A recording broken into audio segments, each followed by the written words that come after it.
자, 3일 동안 평안하셨지요? 예, 감사합니다.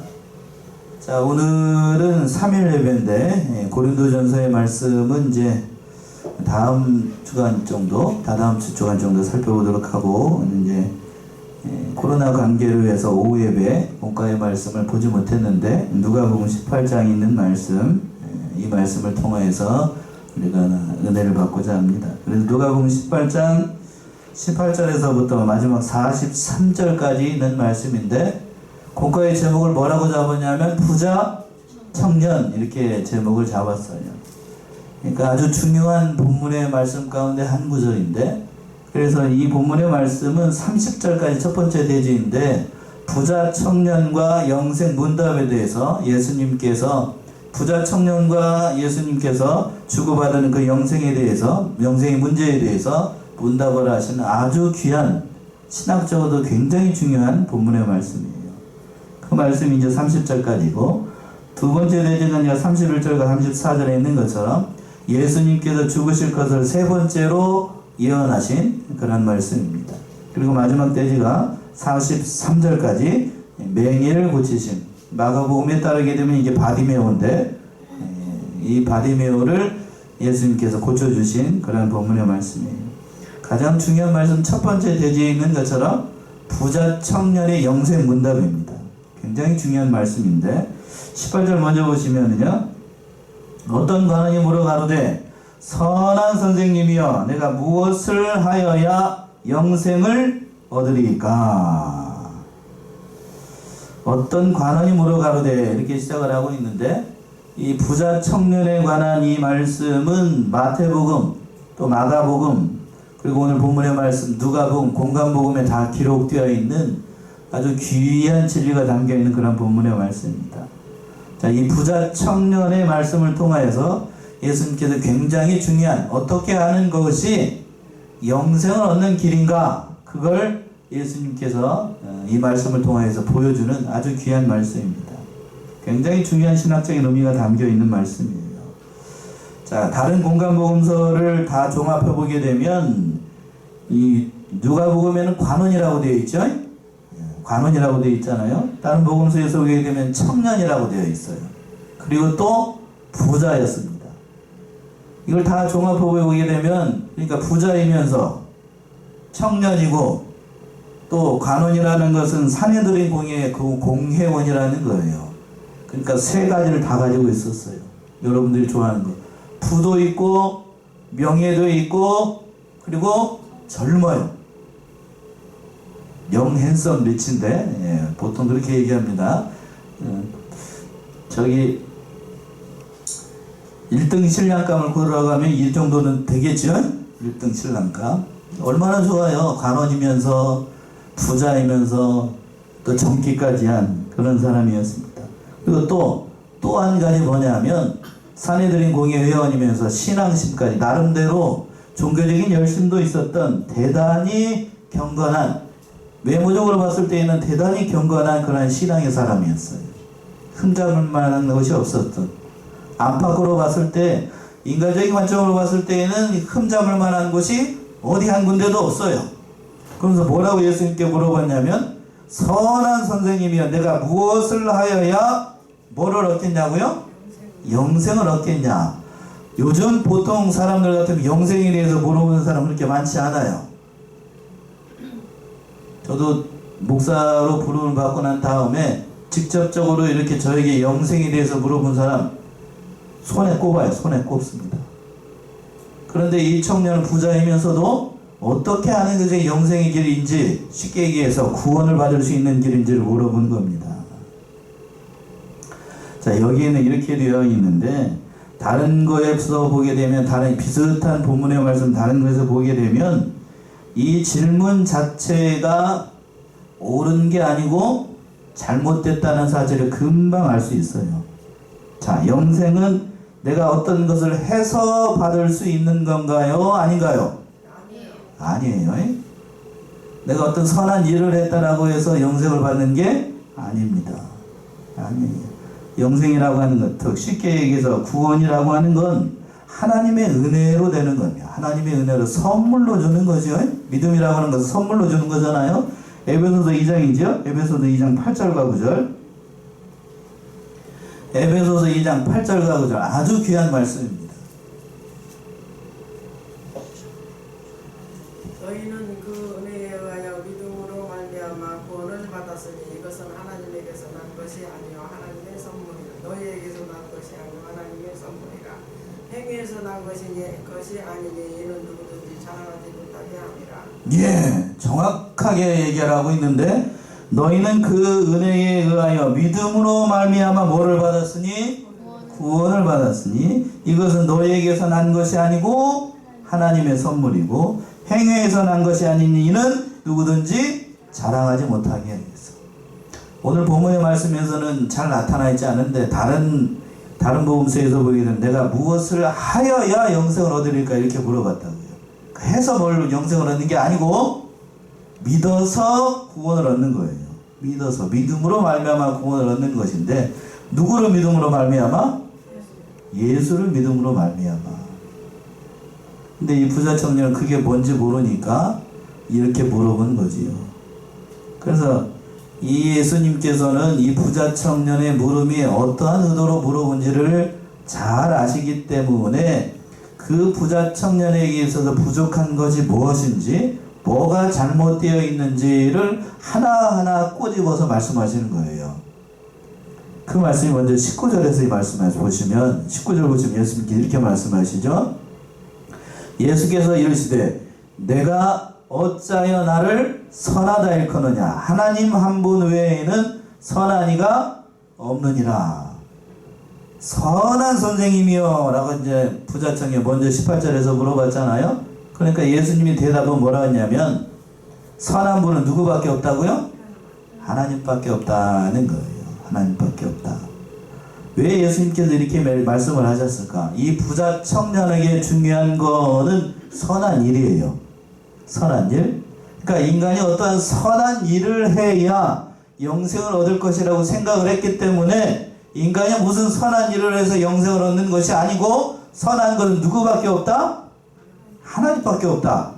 네가 지금 그게 첫 번째로 잘못했다는 거예요. 첫 번째로 잘못하고 있다. 그런데 그 마태복음 19장을 한번 가보세요. 마태복음 19장 17절에서 보시면 이렇게 말씀했어요. 조목조목 잘 봐야 돼요. 마태복음 19장 17절. 예수께서 이르시되 어찌하여 선한 일을 내게 묻느냐 선한 일은 오직 한 분이시니라. 내가 생명에 들어가려면 계명들을 지키라. 예. 자, 네가 생명에 들어가려면 뭐를 지키라고요? 계명을 지키라 라고 얘기를 했어요. 누가복음에서는 이 말씀이 없는데 마태복음에서는 계명을 지키라 라고 얘기를 했습니다. 중요한 거는 이게 무슨 얘기냐면 왜 예수님께서 이 말씀을 하시냐면 먼저 오해의 소지가 있어서 말씀드립니다만 부패한 인간은 하나님께서 말씀하신 모든 계명의 말씀들을 지킬 만한 능력이 있어요 없어요? 없어요. 예? 우리는 잘 알고 있지요? 지킬 수 없습니다. 지킬 수 없는 것을 예수님께서 왜 지키라고 말씀하셨을까? 지킬 수 없는 자기 자신을 깨닫도록 하기 위해서예요. 부자 청년이 뒤에 가서 보게 되면 다 지켰다고 얘기를 하는데 그러나 그 부자 청년이 그 모든 계명의 말씀들을 지켰다고요? 지키지 않았다고요? 안 지켰어요. 겉으로는 지킨 것 같지만 그러나 예수님께서 가장 중요한 부분을 건드리자 이때까지 자기가 계명을 지키지 않았다는 것을 스스로 깨닫게 되는 겁니다. 자기 자신을 보도록 하기 위해서 자기 자신이 얼마나 스스로는 선하다, 의롭다, 진실하다 라고 생각을 하면서 계명을 지켰다라고 자신하고 있지만 그러나 예수님께서는 그 중심을 아시기 때문에 예수님께서 얘기하시고 싶은 것 그 청년에게 있어서 가장 중요한 부분이 무엇인지를 깨닫도록 하기 위해서 이렇게 물어본 겁니다. 그래서 네가 뭐를 지키라고요? 계명을 지키라. 그러면서 뭐라고 얘기를 하냐면 20절 21절 보시면 이렇게 말씀하시죠. 내가 계명을 안 하니 간음하지 말라, 살인하지 말라, 도적질하지 말라, 거짓 증거하지 말라, 내 부모를 공경하라 하였으니 여짜오되 이것은 내가 어려서부터 다 지켰나이다. 예수님께서 그 인간적인 10계명 중에서 5계명에서부터 9계명까지 있는 말씀들을 짝짝짝짝짝짝짝 얘기를 했어요. 왜 1계명에서부터 4계명까지 얘기 안 하고 뒤에 있는 5계명부터 1륜계명이라고 보통 얘기를 하는데 그걸 얘기를 했을까? 자, 앞에 있는 1계명부터 4계명까지 하나님과의 관계예요. 자, 이 부자 청년은 스스로 생각하기를 하나님과의 관계가 잘 돼 있다고 스스로 생각을 하죠. 그거를 찍으면, 그거를 말씀을 하면은 예수님도, 자, 부자 청년이 봤을 때 그거는 별로 중요하게 생각하지 않아요. 누구보다도 자기는 하나님을 잘 믿는다고 생각을 했으니까, 그러니까 예수님께서 하시고자 하는 얘기는 그거예요. 자, 네가 1륜 계명이라고 스스로 생각하는 이 모든 계명들을 네가 진실로 잘 지키고 있는지를 한번 어떻게 해보자는 거예요? 점검해보자 라는 취지에서 예수님께서 이렇게 말씀을 하신 거예요. 말씀이 떨어지자마자 이 부자 청년은 뭐라고 얘기를 했다고? 21절에서 내가 이것은 언제부터 지켰다고요? 어려서부터. 예수님은 왜 이렇게 얘기를 하셨냐면 이 부자 청년의 입을 통하여서 내가 어려서부터 그건 다 지켰습니다 라는 말을 또한 듣기를 원하셨어요. 뭔 말인지 아셔요? 그래? 네가 어려서부터 그 말씀을 지켰다고? 진짜로 네가 지켰는가 한번 보자. 그래서 21절의 말씀이 이 말씀이에요. 22절의 말씀이 그래서 있는 겁니다. 자, 보세요. 22절 그렇게 되어 있죠? 예수께서 이 말을 어떻게 하시고? 들으시고 부자 청년의 말을 들었어요. 내가 어려서부터 그 말씀을 지켰습니다. 예수님께서 그 말을 들으시고 뭐라고 말씀하셨냐면 내가 오히려 한 가지 부족한 것이 있으니 내게 있는 것을 다 팔아 가난한 자들을 나눠주라. 그리하면 하늘에서 부하가 내게 있으리라. 그리고 와서 나를 쫓으라 하시니. 이렇게 말씀하셨어요. 부자 청년이 예수님께서 하신 그 계명들의 말씀들을 착착착착 얘기하면서 이 계명들을 지키라 라고 얘기를 했더니 말이 떨어지기 무섭게 그건 어려서부터 지켰어요. 그 부자 청년의 말을 듣고 예수님께서 뭐라고 대답하셨냐면 그때 네가 어려서부터 그거 말씀을 잘 지켰다고. 네가 어려서부터 지킨 말씀이 진짜로 그 말씀을 지켰는지 안 지켰는지 너에게 부족한 것이 있으니까 한 가지를 내가 지적해보마. 뭘 지적하셨냐면 너에게 있는 그 많은 재물, 네가 진정으로 잘 지켰다라고 하면 가난한 자들이 그 네가 소유하고 있는 그것을 팔아서 다 나눠줘라. 그러면 하늘에서 뭐가 있다고요? 보화가 내게 있을 것이다. 하늘에 있는 보화라고 하는 것은 앞에서 얘기하고 있는 영생을 얘기를 하는 겁니다. 비유적으로 표현하는 거예요. 예수님께서는 그 부자 청년에게 있어서 가장 지키기 어려운 부분들을 이미 보고 계셨습니다. 부자 청년에게는 뭐가 문제였냐면 물질에 대한 욕심이에요. 물질에 대한 욕심. 그걸 버리지 못하기 때문에 그걸 팔아서 가난한 자에게 나눠줘라. 그리하고 난 다음에 또 뭐라고 얘기를 하고 있냐면 뭐라고 말씀하셨냐면 그리고 와서 나를 어떻게 하라고요? 쫓으라. 나를 쫓으라. 자, 여기서 보게 되면 우회의 소지가 있어서 또 한 가지 말씀을 드리는데 네게 있는 것을 다 팔아서 가난한 자를 나눠주는 것이 구원의 조건이 되는 건 아닙니다. 그거는 그 얘기를 하고 있는 게 아니에요. 오히려 구원의 조건이라고 하는 건 뒤에 가서 얘기하는 거죠. 누구를 쫓아가는 것? 예수를 쫓아가는 거예요. 그런데 예수를 진정으로 쫓아가기 위해서는 뭐를 버려야 되는 거냐면 자기에게 있어서 중요하게 생각하는 걸 다 버릴 수 있어야 누구를 쫓아가요? 예수를 쫓아가요. 그래서 예수님께서 다른 복음서에서 보게 되면 그렇게 얘기했죠. 누구든지 나를 따라오거든 자기를 어떻게 하고? 부인하고 자기 십자가를 지고 그리고 난 다음에 누구를 따르라고요? 나를 따르라 라고 얘기를 했습니다. 그런데 이 부자 청년에게 있어서 자기를 부인하는 길은 뭐냐면 뭐를 내려놓는 거죠? 물질에 대한 욕심, 이제까지 하나님의 모든 말씀을 지켰다고 하는 자기 의로움, 그걸 부인하지 못하니까 누구를 따라가지 못해요? 예수를 따라가지 못해요. 그게 우상이었어요. 청년에게 있어서. 부자 청년에게 있어서 의로움이라고 하는 것은 지금 이 시간까지 어렸을 때부터 율법의 모든 말씀들을 지켜왔다고 하는 자기의 의로움과 그리고 물질에 대한 욕심 때문에 앞에 있는 예수님을 쫓아갈 수가 없었습니다. 쫓아갈 수가 없었어요. 그걸 다 버린다라고 하는 건, 이제까지 지켜왔던 그 모든 것들을 다 버린다라고 하는 건 결국 자기를 버리는 거거든요. 자기를 버리는 거예요. 자, 예수를 따라간다라고 하는 것은 결국 누구를 버려야 예수님을 따라가는 거냐면 자기를 버리는 거예요. 이 부자 청년은 부자이기 때문에 자기를 버릴 수 있었다고요? 없었다고요? 자기 못 버려요.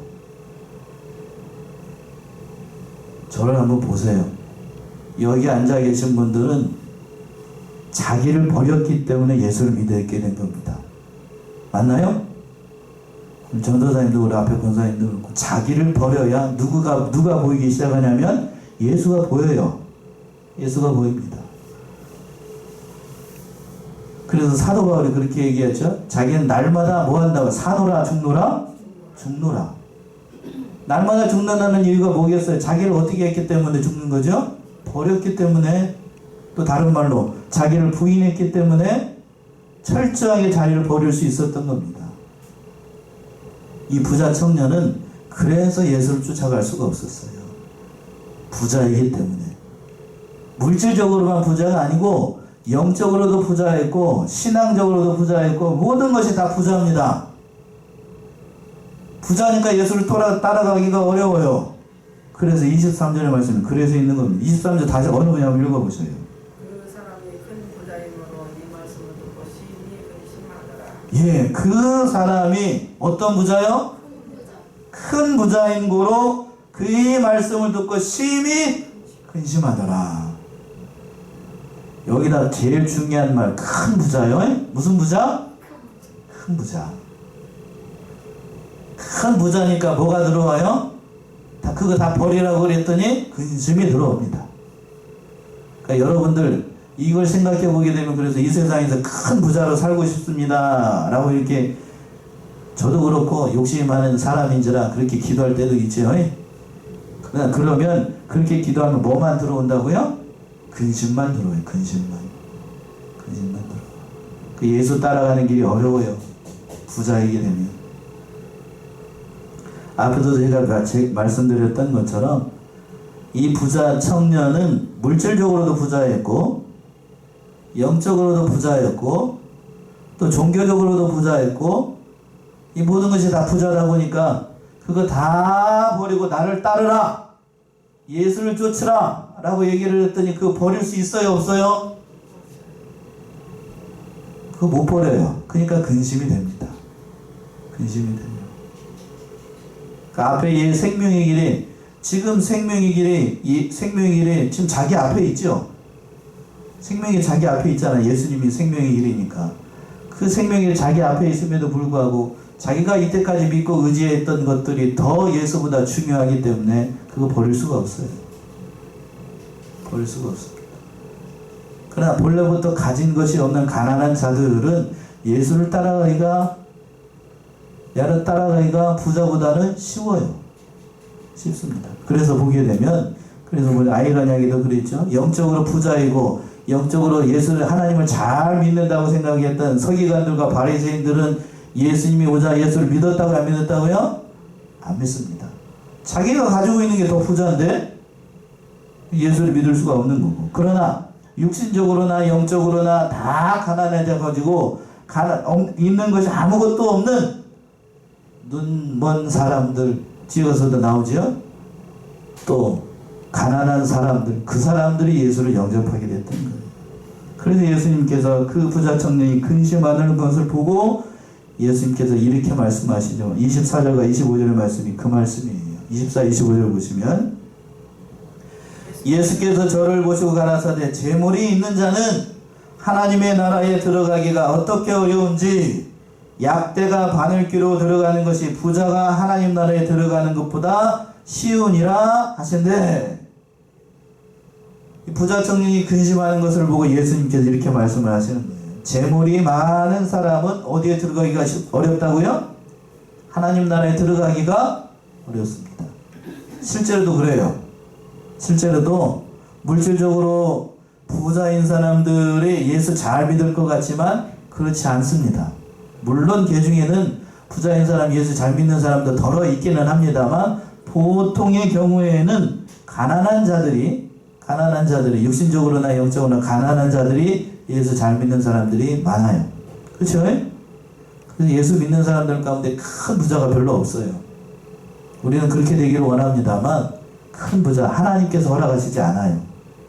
첫 번째, 큰 부자가 되게 되면 예수 잘 믿을 것 같지만 그렇지 않습니다. 큰 부자.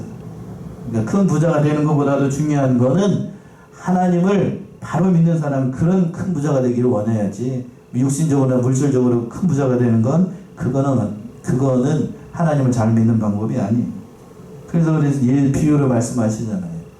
약대가 어디로 들어가는 것보다, 관을기로 들어가는 것보다 부자가 하나님 나라에 들어가는 것이 더 쉽다. 이렇게 말씀을 하셨던 거예요. 약대는 낙태를 얘기를 합니다.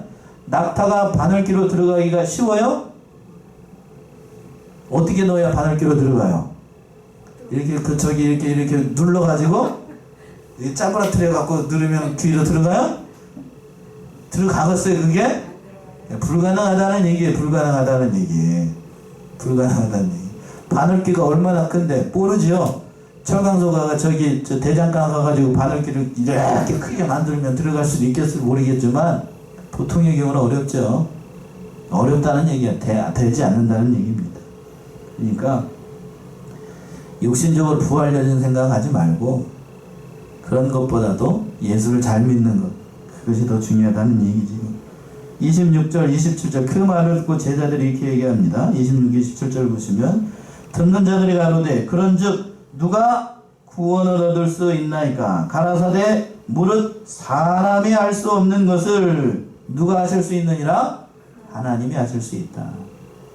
그 사람이 이 부자 청년과 같은 이러한 사람이 하나님 나라에 들어가지 못한다라고 하면 누가 하나님 나라에 들어갑니까? 라고 했더니 그거는 누가만 하실 수 있는 일이냐면 하나님만이 하실 수 있다. 사람은 불가능한데 하나님만이 할 수 있다 라고 말씀을 하시는 거예요. 하나님의 능력이면 그보다도 더한 일도 할 수 있다는 그런 의미도 담겨 있습니다. 그 말을 듣고 베드로가 이렇게 얘기하죠. 28절부터 보시면 베드로가 여짜오되 보옵소서 우리가 우리의 것을 다 버리고 주를 쫓았나이다. 이르시되 내가 진실로 너에게 이르노니 하나님의 나라를 위하여 집이나 아내나 형제나 부모나 자녀를 버린 자는 금세에 있어 여러 배를 뵙고 내세의 영생을 받지 못할 자가 없느니라 하시니라. 그러니까 이 베드로가 자기들은 주님을 위해서 우리는 모든 것을 다 버렸습니다 라고 얘기했더니 예수님께서 금생과 내생에 있어서 복받을게 될 것이다 라고 약속하신 그러한 본문의 말씀입니다. 그러니까 진실로 예수를 위해서 모든 것을 버리게 되면 하나님께서 이러한 복과 은혜를 주신다라고 얘기를 하고 있는 거예요. 참으로 귀한 진리의 말씀인데 첫 번째 대지에서 중요한 부자 청년과 영생 문답을 따라서 참으로 어떻게 하는 길이 참으로 영생의 길인지를 다시 한번 깨닫게 되는 아주 귀한 본문의 말씀이에요. 자, 이제 두 번째 대지, 이제 시간이 좀 지났는데 두 번째 대지의 말씀이 31절과 34절에 있는 것처럼 예수님께서 죽으시게 될 것, 십자가에서 죽으시게 될 것을 세 번째로 예언한 그런 말씀인데 31절부터 보시면 예수께서 12 제자를 데리고 이르시되 보라 우리가 예루살렘으로 올라가노니 선지자들로 기록된 모든 것이 인자에게 응하리라. 인자가 이방인들에게 넘겨 희롱을 받고 능욕을 받고 침뱉음을 받겠으며 저희는 채찍질하고 죽일 것이니 저는 3일 만에 살아나리라 하시되 예수님께서 십자가에서 순환받게 될 것을 세 번째로 예언하신 말씀입니다. 첫 번째는 9장에 있었고 두 번째는 9장 44절에 예고하신 것이 이렇게 있었는데 이제 이 세 번째로 얘기하신 거는 십자가의 사건이 이제 얼마 남지 않았으니까 제자들을 준비시키기 위해서 이렇게 말씀을 하신 겁니다. 그러나 제자들은 예수님께서 십자가에 죽으셨다가 3일 만에 살아날 것을 깨달았는가 깨닫지 못하였는가? 깨닫지 못했어요. 34절의 말씀이죠. 제자들이 이것을 하나도 깨닫지 못하였으니 그 말씀이 감추었으므로 저희가 그 이르신 바를 알지 못하였더라. 하나도 깨닫지 못했어요. 제자들이 예수님께서 십자가에 죽으셨다가 3일 만에 살아날 것, 이 부활에 대한 진리를 말씀하셨음에도 불구하고 그들은 알지 못했습니다. 언제 깨달았죠? 언제 깨달았어요? 누가 오시고 난 다음에? 예수님이 오시고 난 다음에 이렇게 얘기하면 안 되고, 누가 오셨죠? 보혜사 성령이 오시고 난 다음에, 보혜사 성령이 오시고 난 다음에 예수님께서 말씀하신 그 부활이라고 하는 것이 이걸 얘기를 하는 거구나. 그때 깨닫게 된 겁니다. 그러나 지금은 이 제자들이 이게 무슨 의미로 하신 말씀인지 알지 못했어요. 감춰져 있었기 때문에. 마지막 대제의 말씀이 이제 35절에서부터 마지막 43절까지 있는 말씀, 맹인을 예수님께서 고쳐주신 말씀인데 그 말씀이 마지막 대제에 나와 있습니다.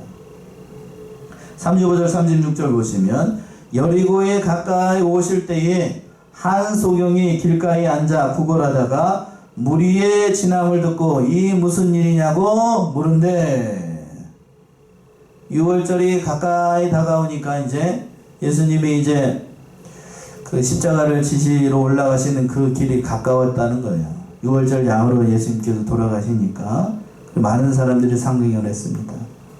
그러니까 마가복음에 따르게 되면 이 소경이라거나 여기는 한 소경이라고 되어 있는데, 거기에 여기에 소경의 이름이 등장을 합니다. 그 사람이 누군가 하면 바디메오예요. 바디메오가 등장을 해요. 그래서 길가에서 소란한 일이 발생을 하니까 바로 이제 그 무리가 지나간다라는 말을 듣고 이를 들었습니다. 어떤 면 들었냐면 37절의 말씀이죠. 37절 어머니 한번 읽어보세요. 누가 지나가신다고요? 나사렛 예수가 지나가신다라는 말을 들었습니다. 그 말을 듣고 이 소경이 소리를 지릅니다. 38절 보시면 소경이 와쳐 가로되 다윗의 자손 예수의 나를 불쌍히 여기소서. 나사렛 예수가 지나가신다라는 말을 듣고, 여기에서는 한 소경이라고 되어 있습니다만 마가복음엔 바디메오예요.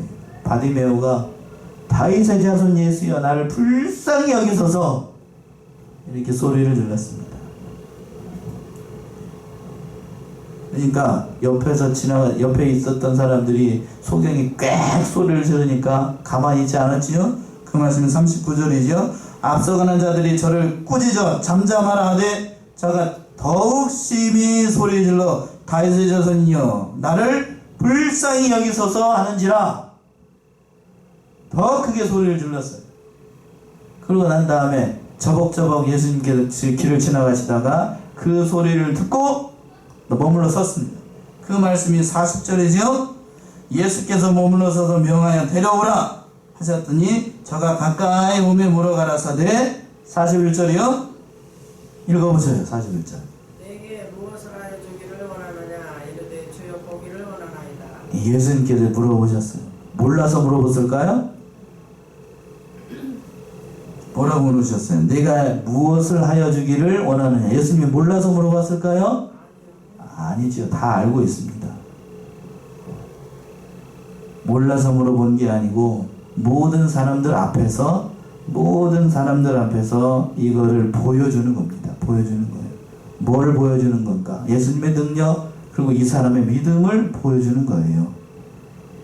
그래서 뭐라고 그랬냐면 이 소경이 주여 뭐 하기를 원하나이다? 보기를 원하나이다. 이 말씀 속에는 두 가지 의미가 담겨 있지요. 육신적으로 보기를 원하는 말씀이기도 하고, 진짜죠? 이 눈 떠가지고 앞에 있는 사물을 보기를 원하는 거고, 또 중요한 의미는 영적인 의미는 누구를 보기 원하는 거예요? 예수를 보기 원하는 거예요. 자, 어느 것이 더 강할까요?